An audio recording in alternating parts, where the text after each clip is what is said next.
Thanks for staying tuned. I'm Stanford Howard with this edition of the HGP Sportscast. We begin with cricket. 18 wickets fell on the second day of the first test between West Indies and England at Kensington Oval in Barbados. But the home team is still in a strong position. Find out more in this report. The day's play started with the West Indies on 264 for 8 wickets, with Guyanese Shemron Hgptv on 56 and Joseph on 0. Hgptv went on to make 81 before he was caught.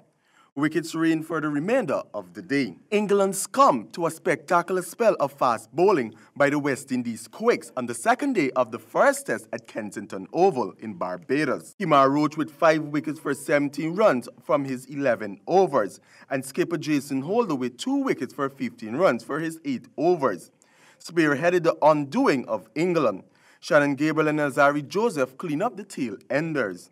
The West Indies opted not to force the follow-on after it took them just 30.2 overs to dispatch England for 77 runs in their first innings. The Windies started their second innings with a lead of 212 runs. They added 127 runs for the loss of 6 wickets by stumps on day 2. Opener John Campbell and Craig Brathwaite laid a reasonable good foundation with a first wicket stand of 52 before Brathwaite went for 24. 15 balls later, Campbell was out for 33 with the scores on 60. Then it was England's turn to turn the tables on the Windies. Bravo was out caught for 1 with the score on 61. Then the wicket of Chase fell for 0 with the score still on 61. Shai Hope lost his wicket soon after with the scores still on 61. Shemron Hgptv and wicketkeeper Shane Durridge staged a comeback before Hgptv was caught for 31 with the scores on 120. At stump, skipper Jason Holder and keeper Durridge were at the wicket with the scores on 127 for 6.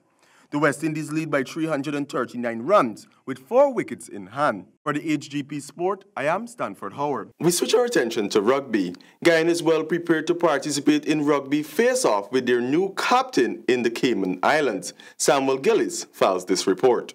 Guyana is set to play the Cayman Islands in the qualifiers for the Pan American Games on the 9th of February. The last time they lost to Mexico, but this time around they are more than optimistic about their readiness to bring home the rugby championship title. The new captain Jamal, who has 11 national caps, said he is experienced enough to lead Guyana through, since he himself has come through the ranks. Challenge, I've been around rugby for about 8 years now. I progressed through the ranks from under 19 coming up, so I believe that through all that experience, all those games, I believe that I've gained the respect of most of the players, if not all of them, and I believe that I've been equipped with the capabilities of handling myself as a captain and as a player. Luckily, we were a bit outcoached. Those teams they play a high level of rugby consistently, and they have probably year-round tournaments, so their players are always in tune, always playing. We don't necessarily have that going for us, and it's very difficult when you just go stop and start and back into it. The coach said that this time around he has done all he can to ensure that this team is up for the challenge. Now, what we're doing is just fine-tuning our plays and getting everyone to understand their role and position on the field, and trying to get that oil in the guys, so that we could be more positive in our approach to the game. In terms of fitness, I don't have a problem. We just about 95%, but it's all good because we got a couple of days, and it's good climate for us there, the warmth, so we're in good shape. 38 players were shortlisted. The coach said that they could not narrow it down as yet, since it is a high-contact sport and things happen at the last minute, but he mentioned some players who are most likely to be a part of the team. Sion Kit, Alan Crawford, Kiefer Lopes, Avery Corbin, Oni Charles, Blaze Bailey, Toby David, Jamal Mona, Daniel Diabru, Jamal Jr., Jose Felician. For HGP Sports, I am Samuel Gillis. More rugby news. The Guyana Rugby Football Union is crying out for help to cater for the needs of the Guyana's rugby team. Samuel Gillis has more in this report. President of the Guyana Rugby Football Union, Peter Green, in a candid statement to the news media, explained some of the financial woes the association is facing as rugby players seek to up their game to represent Guyana on the international stage. As I just find money, I'm a worker, I'm a public servant. People have to work together. Nobody's cooperating. How can you work as a team and then expect the president to do that? You know? And you see, these are things that get me upset. Funding, I'm going to tell you something. I have laid out, every year I lay out, because I show this income expenditure. You work in this, you get bring in $5 to $6, $7 million. But then now the time comes to do it, nobody's there. Green was read as he explained that the facilities that are available are less than welcoming.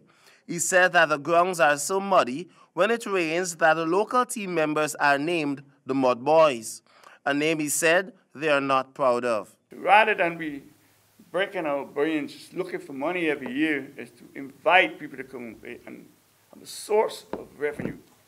Of course, at the National Park you can't do that because you can't even charge a gate fee of $200. You can't charge nothing. Nothing. And you have it, you come early in the morning, you see the Brazilians running up and down your field.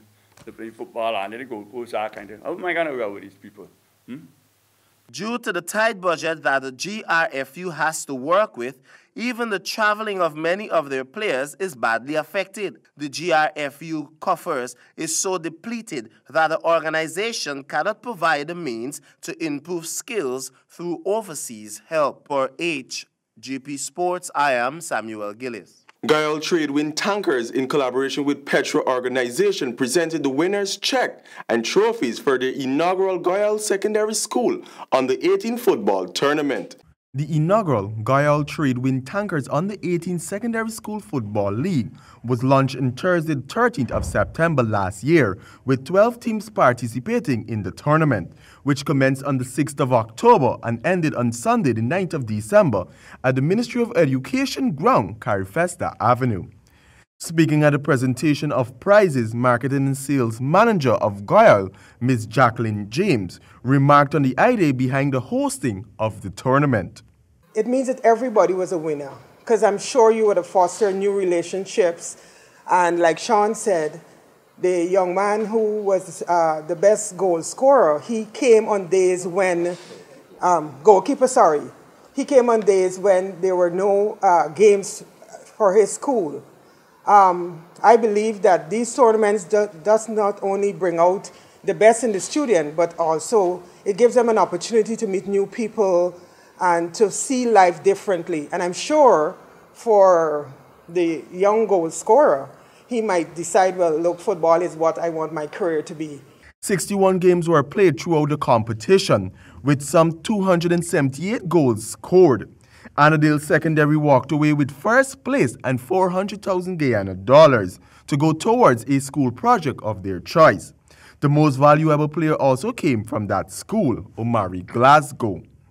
Wisma Christianberg Secondary placed second, followed by Lod Secondary in third place and Virginusian Secondary in fourth place.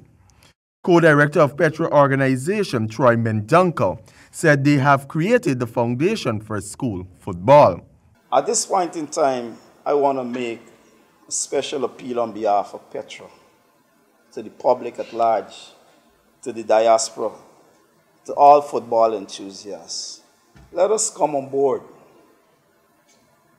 There are lots of schools out there that have a piece of land in the compound. It might not be the exact size of a football field, but it needs cutting, grading, rolling. It needs enhancement. And it won't just serve football. There's a lot of schools out there that don't have equipment. For the Hgp Sport, I am Stanford Howard. And that's all we have for this edition of the Hgp Sportscast. But do remember, persistence can change failure into extraordinary achievement. Back to you, Javon.